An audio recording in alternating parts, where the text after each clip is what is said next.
Yes. Fedor, be a champion in any era. Yes. There's guys like that are just, they're special. They're special people. Did you wish that he had his run in 100%. UFC? Yeah, 100%. What happened there? I don't know. There's a lot of different versions of the story. Yeah. There's a lot of characters in Russia that were connected to Fedor that wanted, they had some heavy requirements of what, they wanted from the UFC, and the UFC wasn't willing to give it to them. And it got pretty testy.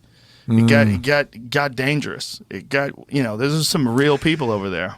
Yes. Some real dudes. But I feel like that's the fight business. That's really the fight business from Russia, too. Yes. I mean, these are hard men, and Fedor was the hardest. Never changed his expression.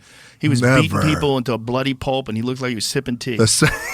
Yes. He was a special guy. That mentality, man. Oh, my God. He was a special guy. He fought Kevin Randleman, and Kevin Randleman suplexed him on his neck, just threw him through the air and slammed him on his neck, and within moments afterwards, Fedor had him in an armbar. Moments afterwards. Just a machine. He was a machine. And Stoic and deceiving, deceptively, right? Because even Kevin Randleman, just the body, God. These guys who look like a gazillion dollars, a god. A god.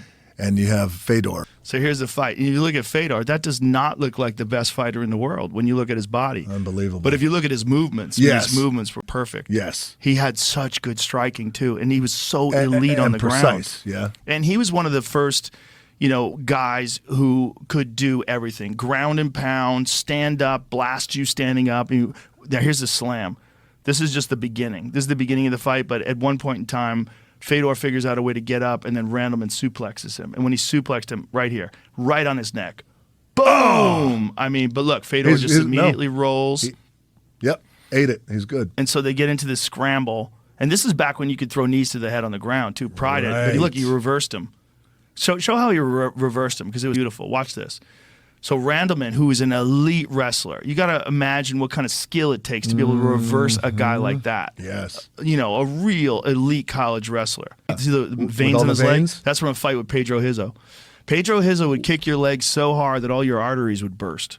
And that's what happened. And guys would get compartment syndrome in their leg, where their leg would fill up with blood, and it would take them like 6 months to recover from a Pedro Hizzo fight. Wow. Yeah, Pedro Hizzo was the scariest leg kicker that ever fought in the sport. And look at this, immediately locks up a Kimura, and that's it. That's a wrap. That was Fedor. And look, never changes expression. Look at, even when he wins. Nothing. Look at, as he's getting slammed. Right on the neck, man. That was Fedor. He figured out a way to win against anybody. And for a period of time, he was the greatest ever.